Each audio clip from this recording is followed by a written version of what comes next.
সংখ্যাগরিষ্ঠ মানুষ যেটাকে হারাম মনে করে সেই কাজ আপনি দেশের মানুষের উপর চাপিয়ে দিতে পারেন না। হ্যাঁ, দেশের একটা স্লোগান থাকলো, একটা গীত থাকলো, সেটার কথা মনা ভিতরে যদি আপত্তিকর কোনো কিছু না থাকে সেটা ভিন্ন বিষয়, অবশ্যই সেটা গ্রহণযোগ্য হতে পারে। এবার আসা যাক এই গানটা নিয়ে, যে আমাদের যে জাতীয় সঙ্গীত আছে, আপনারা জানেন যে রবীন্দ্রনাথের লেখা এই গানটি বাংলাদেশের জন্মেরও আরও বহু আগে তিনি লিখেছেন। তো এই গীতটা মূলত বাংলাদেশকে কেন্দ্র করে লেখা হয়নি। বাংলাদেশকে কেন্দ্র করে যেটা লেখা হয়নি সেটা কেন বাংলাদেশের জাতীয় সঙ্গীত হতে যাবে, এটা একটি বিষয়। আরেকটা বিষয় হলো, যেই গীতের মধ্যে কোথাও বাংলাদেশ শব্দটাই নেই সে গীত কিভাবে এদেশের জাতীয় সঙ্গীত হতে পারে। বিধায় আমি তো মনে করি যে এই দাবিটা অযৌক্তিক না, যে আমাদের জাতীয় সঙ্গীত পরিবর্তন করা এটা সময়ের সবচেয়ে গুরুত্বপূর্ণ দাবিগুলোর মধ্যে থেকে একটি। আরেকটা এখানে বিষয় হলো যে আপনারা জানেন যে হিন্দু ধর্মাবলম্বীরা তারা পূজনীয় বা দেবতা তুল্য এরকম কিছু মানুষ বা কোনো ব্যক্তি বা বস্তু থাকে, তাদের দৃষ্টিতে তারা সেগুলোকে মা বলে সম্বোধন করে। ইসলাম আমাদেরকে এরকম কোনো ধারণা দেয় না। মাতৃভূমির প্রতি ভালোবাসা এটা একটা স্বকীয় বিষয়, এটার জন্য মুসলমান হওয়া প্রয়োজন নাই, এটার জন্য মানুষ হওয়া যথেষ্ট। শুধু মানুষ কেন, অন্যান্য প্রাণীর মধ্যেও কি আছে, নিজের ভূমির প্রতি নিজের টান আছে। একটা কুকুর, একটা বিড়াল, একটা প্রাণীও দেখবেন যে সে যে ভূমিতে থাকে, বসবাস করে, বা যে ভূমিতে তার জন্ম বেড়ে ওঠা, সেটার প্রতি তার সহজাত একটা টান আছে। সেখানে মানুষের মধ্যে তো অবশ্যই আছে। আমাদের প্রিয় নবী সাল্লাল্লাহু আলাইহি সাল্লাম মক্কা থেকে যখন হিজরত করে মদিনায় আসছেন, তাকে যখন কেবলা পরিবর্তন নির্দেশ করা হলো, তিনি যখন ফিলিস্তিনের দিকে নামাজ আদায় করছিলেন, তিনি বারবার করে মক্কার দিকে যেন কেবলা করে নামাজ পড়তে পারেন, নিজের মাতৃভূমির দিকে ফিরে যেন তার সালাত আদায় করতে পারেন, সেজন্য আল্লাহর কাছে বারবার করে বিভিন্নভাবে আর্গুমেন্ট পেশ করছিলেন। আল্লাহ তাআলা কোরআনে সেটা উল্লেখ করেছেন, ফালানুওয়াল্লিয়ান্নাকা কিবলাতান তারদাহা। হে রাসূল, অচিরে আপনাকে আপনার মনের মতো আপনি যে কেবলার প্রত্যাশা করছেন সেদিকে ফিরে সালাত আদায় করার নির্দেশ দান করবে। এখান থেকে বোঝা যায় মাতৃভূমির প্রতি সহজাত টান থাকা এটা একেবারে প্রাকৃতিক একটি বিষয়। বিধায় এটার জন্য কোনো জাল হাদিস বানানোর কোনো প্রয়োজন নাই, যে হব্বুল্লাতন মিনাল ইমান, দেশপ্রেমের অঙ্গ, এরকম কোনো হাদিস নবী সাল্লাল্লাহু আলাইহি ওয়াসাল্লাম বলেন নাই। নবী সাল্লাল্লাহু আলাইহি ওয়াসাল্লাম নিজেই নিজের মাতৃভূমিতে তার ভালোবাসা ছিল। সো একজন মানুষ হিসেবে আমাদের মধ্যে সেটা থাকবে, দায়িত্বশীলতা থাকবে, সেটাই স্বাভাবিক। আলাদা করে জাল হাদিস বানানোর প্রয়োজন নাই। যাই হোক, তো মাতৃভূমির প্রতি টান এক জিনিস, আর সেটাকে পূজা করা আরেক জিনিস। ইসলাম আমাকে এটাকে পূজনীয় করতে বলে নাই। বিধায় সংখ্যাগরিষ্ঠ মানুষের বিশ্বাসের সাথে যেমন যায় না, এই গীত বাংলাদেশকে কেন্দ্র করে লেখা হয় নাই, এটা বাংলাকে কেন্দ্র করে লেখা হয়েছে, যেটা পশ্চিমবঙ্গ পূর্ববঙ্গ মিলায়। অতএব এই জ্ঞান মূলত এই দেশের জন্য না, যার কারণে এই গীত বা স্লোগান বাংলাদেশের এটা পরিবর্তন হওয়াটাই হলো যৌক্তিক। এটাকে যারা মনে করেন অপরিবর্তনীয় বা পরিবর্তনের দাবি তুললেই যারা মনে করেন যে বোধহয় সব গেল, তারা কি এটাকে কোরআন হাদিস মনে করেন নাকি, যে কোরআন হাদিস এটা পরিবর্তন করা যায় না, এটা তো পরিবর্তনযোগ্য। অতএব এটা পরিবর্তন করার দাবিটা আমি ব্যক্তিগতভাবে মনে করি যে অযৌক্তিক নয়।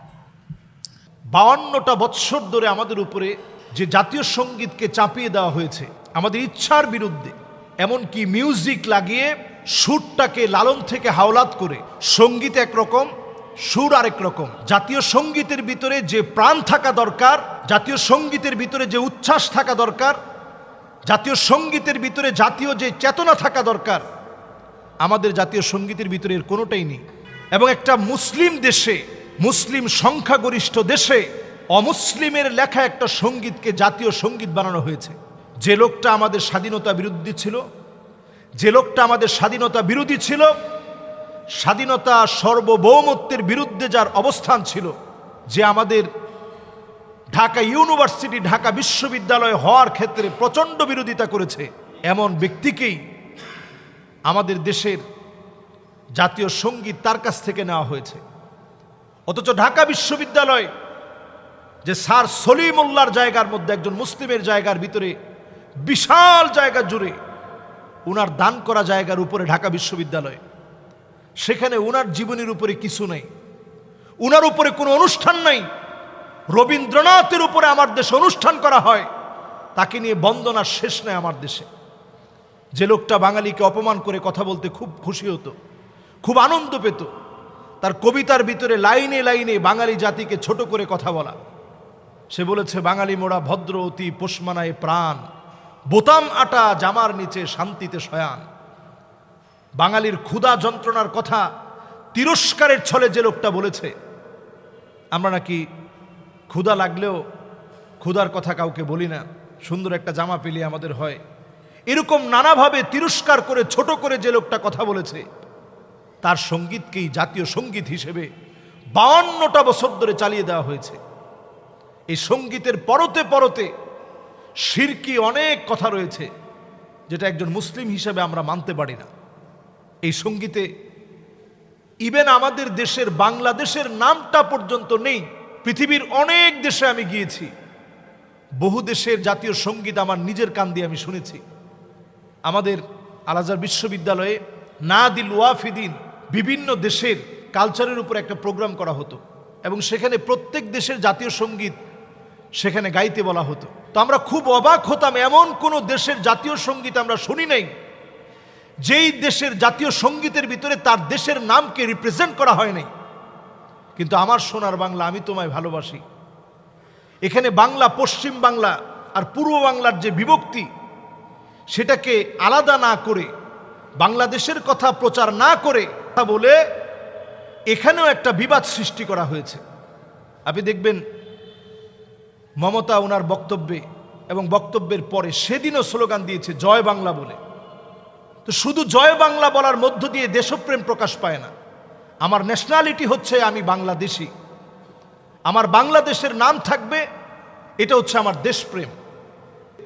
এই দেশপ্রেমে যারা জাগ্রত, প্রত্যেকটা লোকই এখন নানাভাবে এই জাতীয় সঙ্গীত নিয়ে কথা বলছে। আল্লামা সাইদি রহমতুল্লাহ আলাই এই জাতীয় সঙ্গীত নিয়ে তিনি কথা বলেছেন।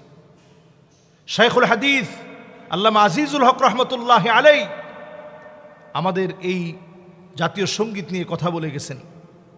মুফতি আমিনী রহমতুল্লাহ আলাই, ওনাকে প্রশ্ন করা হয়েছে জাতীয় সঙ্গীত আপনারা কেন বিরোধিতা করেন?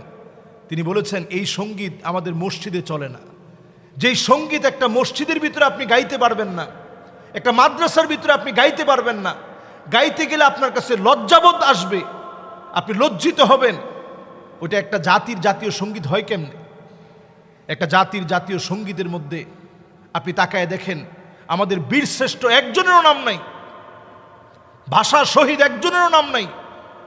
আমাদের জাতীয় সঙ্গীতের ভিতরে আপনি তাকায় দেখেন, এই সঙ্গীতের ভিতরে আমাদের দেশের স্বাধীনতার কোনো কথা নেই। আমাদের দেশের এই যে সম্প্রীতি, ভালোবাসা, হিন্দু, মুসলিম, খ্রিস্টান, বৌদ্ধ সবাই আমরা একত্রে চলি, এই ভালোবাসা সম্প্রীতির কোনো কথা নেই।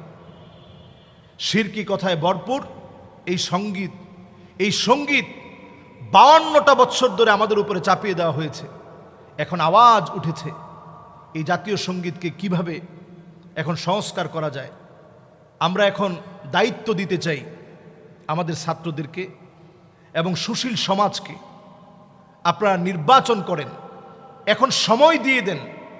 সারা মহল থেকে যেভাবে করে আমাদের দেওয়ালে দেওয়ালে আলপনা এঁকেছে, রং তুলিতে আমার শহরকে সাজিয়েছে, ক্যালিগ্রাফি করে যেভাবে ইসলামকে হাইলাইটস করা হয়েছে, ঠিক একইভাবে আমার জাতীয় সঙ্গীত পুরো জাতি নির্ধারণ করে দিবে। সারা জাতি থেকে বিজ্ঞ বিজ্ঞ ব্যক্তিবর্গ, পতিত যশা ব্যক্তিবর্গ, শিক্ষিত সমাজ, তারা এই জাতির জাতীয় সঙ্গীত তারা নির্ধারণ করে দিবে। যেখানে কোনো মিউজিক থাকবে না, যেই জাতীয় সঙ্গীত মাদ্রাসার ছেলেরা অবলীলায় তারা গাইতে থাকবে, কোনো সমস্যা নেই। কিন্তু আমার জাতীয় সঙ্গীতের মধ্যে মিউজিক দেওয়া হয়, যে মিউজিকটা টোটালি হারাম। আমরা এখন এই সুন্দর সময়ে সুন্দর দাবি এনেছি, সবাই এই দাবি করছে। আল্লাহ যেন এই দাবিটা খুব সহসাই সুন্দর একটা পরিবর্তনের মধ্য দিয়ে 52 বছরের চাপানো আমাদের জাতীয় সঙ্গীত যেটা হতে পারে না, এমন জাতীয় সঙ্গীতের হাত থেকে আমরা যেন মুক্তি পাই, এবং নতুন একটা জাতীয় সঙ্গীত যেটা অনুপ্রেরণার জাতীয় সঙ্গীত হবে, এবং নতুন স্বাধীনতার জাতীয় সঙ্গীত হবে। ছাত্রদের কথা থাকবে, বীরশ্রেষ্ঠদের কথা থাকবে, আমাদের শহীদ আবু সাইদের কথা থাকবে, আমাদের মুগ্ধর কথা থাকবে। এমন একটা জাতীয় সঙ্গীত আমরা এখন চাই। তো জাতীয় সঙ্গীত বাংলাদেশে পরিবর্তনের কথা আসতেছে কেন? 1905 সালে যখন জাতীয় সঙ্গীত লেখা হয়, তখন তো বাংলাদেশের জন্ম হয় নাই।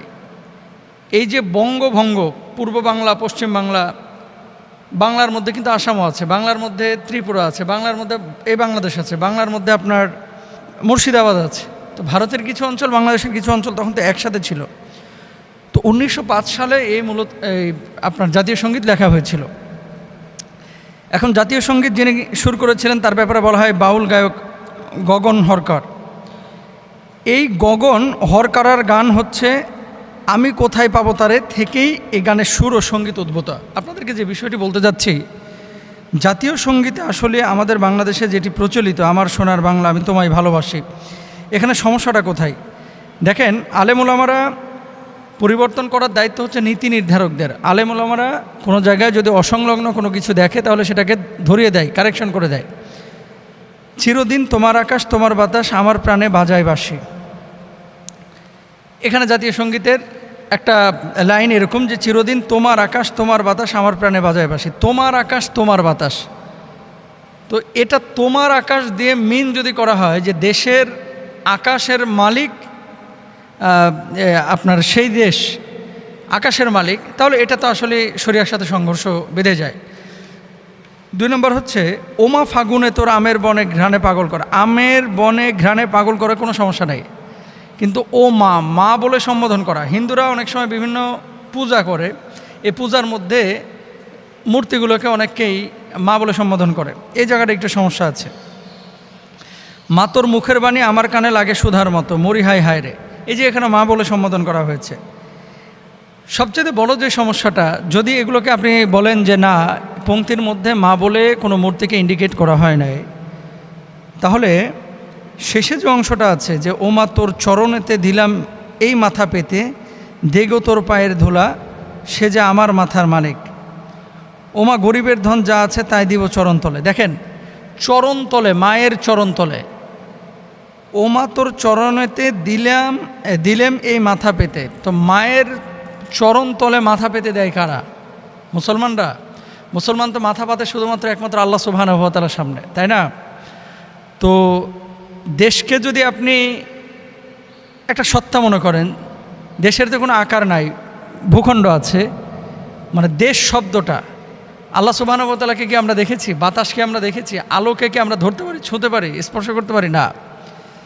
তো আল্লাহ সুবহানাহু ওয়া তাআলা যে ভূখণ্ড আমাদেরকে দিয়েছেন, এই ভূখণ্ডটা আমাদের কাছে আমাদের প্রয়োজন আল্লাহ তাআলা দিয়েছেন, আমানত স্বরূপ দিয়েছেন। এর মানে এই না এই ভূখণ্ড আমাদেরকে পরিচালিত করবে, বরং ভূখণ্ডকে আপনারা পরিচালিত করেন। আল্লাহ সুবহানাহু ওয়া তাআলা সেই ক্যাপাসিটি, যোগ্যতা আপনাদেরকে দিয়েছেন। তাহলে চরণতে আপনার মাথা ঝুঁকানো, এটা আল্লাহর সামনে, আল্লাহর কুদরতি সত্তার সামনে আমরা মাথা ঝুঁকাতে পারি। কোনো মানুষের সামনে, কোনো মূর্তির সামনে, কোনো দেশের সামনে আমরা মাথা ঝুঁকাতে পারি না। মানে মাথা ঝুঁকানোটা হবে একমাত্র আল্লাহ সুবহানাহু ওয়া তাআলার জন্য। ওমা গরিবের ধন যা আছে তাই দিব চরণতলে মরি হায় হায় রে। গরিবের ধন যা আছে, মানে আমার ধন যা আছে সব তোমার চরণতলে আমি দিয়ে দেব। দেখেন, দেশের প্রতি ভালোবাসা, মমত্ববোধ, এটা প্রত্যেকটা মানুষের থাকা জরুরি, এটা আপনারও জরুরি, আমারও জরুরি, এখানে কোনো সন্দেহ নেই। এখন এই যে এই সমস্ত সমস্যার কারণে যে এই বাংলাদেশকে কেন্দ্র করে কিন্তু এই জাতীয় সঙ্গীত লেখা হয় নাই, লেখা হয়েছে বাংলাদেশের জন্মের অনেক আগে, পরবর্তীতে প্রচলিত হয়ে এখনও চলমান আছে। পৃথিবীর যে সমস্ত দেশ জাতীয় সঙ্গীত পরিবর্তন করেছিলেন, এর মধ্যে উল্লেখযোগ্য আমরা পাই অস্ট্রেলিয়া। 2021 সালে 1 জানুয়ারি থেকে অস্ট্রেলিয়ার জাতীয় সঙ্গীত পরিবর্তন করা হয়।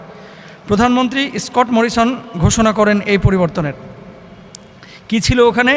ইয়াং অ্যান্ড ফ্রি হিসাবে অভিহিত করার সুযোগ নেই, আদিবাসীদের সুদীর্ঘ ইতিহাস ঐতিহ্যের প্রতিফলন ঘটনার অংশ হিসাবে এই সিদ্ধান্ত নেওয়া হয়, জাতিসংঘের পরিবর্তন করা হয়। দেখেন, বাঙালি জাতিকে কেন্দ্র করে যদি আপনি জাতীয় সঙ্গীত শুধু বলে থাকেন, তাহলে বাংলাদেশের যে অন্য অন্য জাতিরা তারা কিন্তু মাহরুম হবে, এটা একটা বিষয়। 2 নম্বর বিষয়, জার্মানি জাতীয় সঙ্গীতে আরও বেশ কিছু লিঙ্গ সমতা আনার জন্য, যেমন আগে জাতীয় সঙ্গীতে শুধুমাত্র পুরুষের কথা ছিল, এখন সেখানে নারীদের কথাও ঢোকানো হয়েছে, কারণ নারী এবং পুরুষ দুইটা সত্তা, এখানে অধিকারের জন্য তারা করেছে। সঙ্গীতের একটা জায়গায় ছিল ফাদারল্যান্ড, মানে পিতৃভূমি, সেখানে হাইমার্ট অর্থাৎ জন্মভূমি লেখার প্রস্তাব দিয়েছেন তিনি। আর চ্যান্সেলর অ্যাঙ্গেলা মার্কেল সহ অনেকে জাতীয় সঙ্গীত পরিবর্তন করার কথা ভাবছেন না। অস্ট্রিয়া লিঙ্গ সমতা আনার জন্য অস্ট্রিয়ার জাতীয় সঙ্গীত ছেলেরা এর জায়গায় মেয়েরা লেখা হয়েছে, এটি 2012 সালে করা হয়েছে। কানাডা, উত্তর আমেরিকার এই দেশটি সম্প্রতি তাদের জাতীয় সঙ্গীতকে আরও লিঙ্গ নিরপেক্ষ করেছে। সঙ্গীতের 2য় লাইনে তোমার সব ছেলেরা এই জায়গায় লিখেছে আমরা সবাই, এরপরে দেখেন নেপাল চেঞ্জ করেছে, আফগানিস্তান চেঞ্জ করেছে, রুয়ান্ডা, আফ্রিকার এই দেশটিতে 1994 সালে 100 দিনের মতো ওই দেশে 5 থেকে 10 লাখ মানুষকে হত্যা করা হয়েছিল।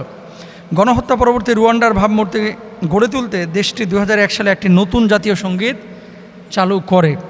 তো দক্ষিণ আফ্রিকাও এটা করেছে, পরিবর্তন করেছে। পৃথিবীর বিভিন্ন দেশ কিন্তু নানানভাবে এই পরিবর্তনটা করেছে জাতীয় সঙ্গীতের। তো যদি নীতি নির্ধারকরা আপনার প্রয়োজন মনে করে এটা পরিবর্তন করতে পারে। আমরা যে বিষয়টা বলতে চাচ্ছি যে জাতীয় সঙ্গীত কোরআনের কোনো আয়াত না। আর এই বাংলাদেশের যে জাতীয় সঙ্গীতটা, এই জাতীয় সঙ্গীতটা বাংলাদেশকে কেন্দ্র করে লেখা হয়েছে, বিষয়টা এরকম না। তাহলে এখান থেকে আমরা কি পেলাম? এটা পরিবর্তনশীল। তারপরে এটা নীতি নির্ধারকরা যদি প্রয়োজন মনে করে পরিবর্তন করতে পারে। একজন স্কলার হিসাবে, ইসলামিক স্কলার হিসাবে কোন কোন জায়গায় প্রবলেম আছে শরিয়ার দৃষ্টিতে আমরা তুলে ধরেছি। আল্লাহ বোঝার তৌফিক দান করুন। এই সঙ্গীতের ভিতরে একটা লাইন আছে, তোমার ওমা তোমার আকাশ। আচ্ছা বলেন তো আকাশটা কার? আপনি এখানে কার বলতেছেন? মা তোর বদনখানি মলিন হলে আচ্ছা এবার আসেন জাতীয় সঙ্গীতের দিকে একটু তাকাই। জাতীয় সঙ্গীত পাল্টাবেন কি পাল্টাবেন না এটা নিয়ে আমার কোনো কথা নাই, এটার জন্য অনেক বড় বড় লোক আছে, ওইটা আপনাদের বিষয়। কিন্তু আমি আপনাকে কি বুঝাইতে শুনেন, এই গানটা লেখা হয়েছে 1900 কত সাল? 5 না 3? 5, 3 অথবা 5। আচ্ছা 5 সাল ধরেন, কত সাল? আর রবীন্দ্রনাথ মারা গেছে 1941। কথা কন না কেন? কত সাল? আপনারা কি সজাগ আছেন? আচ্ছা তাইলে উনি মারা গেছে কত সালে? আচ্ছা আমাদের দেশ স্বাধীন হয়েছে কত সালে? তো মিলান আপনার দেমাগের ধরবে না এই কারণে, কারণ আপনাকে ঠান্ডাভাবে চিন্তা করতে হবে। আমাদের দেশের একজন মন্ত্রী একদিন একটা অনুষ্ঠানে বলেছিলেন, রবীন্দ্রনাথকে যারা জানে না তাদের জীবন ব্যর্থ। সেদিন আমি আমাদের মাহফিলে বলেছিলাম, রবীন্দ্রনাথকে যারা জানে না তারা ব্যর্থ নয়, বরং আপনার আমার নবী মুহাম্মদ সাল্লাল্লাহু আলাইহি ওয়াসাল্লামকে যারা জানে না তারা ব্যর্থ, তাদের দুনিয়াও ব্যর্থ, আখিরাতও ব্যর্থ। আপনি 1905 সাল বা 3 সালের লেখার একটা গান, তাও আবার আরেকজনের থেকে চুরি করছে। ওই ব্যক্তি মারা গেল 1941 সালে, দেশ স্বাধীন হইল 1971 সালে। ওই গানটাকে আপনি টেনে এনে পশ্চিমবঙ্গের একটা লেককে কেন্দ্র করে একটা গান লেখা, ওই গানটাকে আমার দেশে এনে আমার স্বাধীন সার্বভৌমত্ব লাল সবুজ রঙের পতাকার দেশে এটাকে জাতীয় সঙ্গীত যারা বানিয়েছে, যারা ঘোষণা দিয়েছেন, তারা ব্রিটিশদের দালাল ছিল, তারা রবি ঠাকুরের দালাল ছিলেন, তারা বাংলাদেশের দেশপ্রেমিক হতে পারে না। কারণ বাংলাদেশের নামটাও এই সঙ্গীতটার মধ্যে নাই। কথা কি বুঝতেছেন? বাংলাদেশের নামটাও এই সঙ্গীতের মধ্যে নাই। সব জায়গায় আপনি কি জানেন এই রবি ঠাকুর ব্রিটিশের পক্ষে কি ধরনের ভূমিকা নিয়েছিলেন? কবি যদি আপনাকে গ্রহণ করতে হয়, বর্তমান 2024-এর মুক্তিযুদ্ধের মুক্তিযোদ্ধারা যেই কবিতা থেকে গান থেকে চেতনা নিয়েছেন তিনি রবীন্দ্রনাথ নয়, তিনি হচ্ছেন আমাদের প্রিয় কবি নজরুল। কথা কি ঠিক বললাম? তিনি হচ্ছেন আমাদের প্রিয় কবি নজরুল। তাদের গান আমাদেরকে এখনো কি যোগায়? প্রেরণা যোগায়। আমরা ডিগ্রিতে তার কবিতা, আপনি চিন্তা করেন, তাকে বলা হয় 8 পাস, কিন্তু আশ্চর্যের ব্যাপার 8 পাস হোক, তার লেখা কবিতা ডিগ্রিতে পড়ায়, তাও ডক্টরেট করা লোকেরা ব্যাখ্যা দিতে যায় বলে পুরোপুরি ব্যাখ্যা করা আমার দ্বারা সম্ভব না। কি বুঝলেন? কি বুঝলেন? আমার আপনার নবীকে নিয়ে কবি নজরুল 1200-র উপরে সঙ্গীত লিখেছে। কত? 1200। এই লোকটাই বলেছিলেন মসজিদেরই পাশে আমার মরার পরে কিচ্ছু শুনবেন না, এটা ঠিক আছে, কিন্তু তার লেখাটার মধ্যে কি আছে? আবেগ আছে। আল্লাহ কিন্তু তার দোয়া কবুল করছে। তার কবর কিসের পাশে? মসজিদের পাশে। মসজিদেরই পাশে আমার। আচ্ছা, আপনি দেখেন তো তার কবিতা আপনি কিভাবে ব্যাখ্যা করবেন? থাকবো না কো বদ্ধ গড়ে, দেখবো এবার জগৎটাকে কেমন করে ঘুরছে মানুষ যুগান্তরের ঘূর্ণি পাকে, দেশ হতে দেশ দেশান্তরে। আচ্ছা, এখানে একটা কবিতার লাইন আছে না, বিশ্বজগৎ দেখবো আমি আপন হাতের, কথা কর না কেন, আপন হাতের। তখনকার গাঁজাখুরেরা বলতো যে বিশ্বজগৎ আবার হাতের মুঠায় হয় কেমনে? এখন আপনাদেরকে জিজ্ঞেস করি, বিশ্বজগৎ এখন আপনার হাতে আছে না নাই? কি বুঝলেন? কি বুঝলেন আপনি? সে মোবাইলের নামও জানে না। সে যখন এই কবিতা লেখছে মোবাইলের জন্মও কি, কিন্তু তিনি বলে গেছে বিশ্বজগৎ দেখবো আমি আপন হাতের মুঠোয় পড়ে। আচ্ছা, কি চিন্তা করা যায়? কবি, আমার যদ্দূর মনে পড়ে, কবি নজরুলের প্রথম কবিতা আমি পড়েছি, আমি হব, বলে না কেন, সবার আগে। এটা একটা হাদিস, এটা তিরমিজির হাদিসের একটা অর্থ। এটা আমি হব সকাল বেলার পাখি, সবার আগে কুসুম বাগে। চিন্তা করছেন কবি? যাই হোক, আমার কথা লম্বা হয়ে যায়। সুতরাং চিন্তা করার সময় কি এসছে, চিন্তা করার সময় আসছে। হাওলাইত্যা জিনিস দিয়ে আর চলতে চাই না, চলতে চাই না, কারণ আমার আছে অসংখ্য কবি, আমার আছে অসংখ্য মেধা, আছে না নাই? আল্লাহ পাক যেন এই জাতিকে কবুল করেন, আমরা বলি আমিন।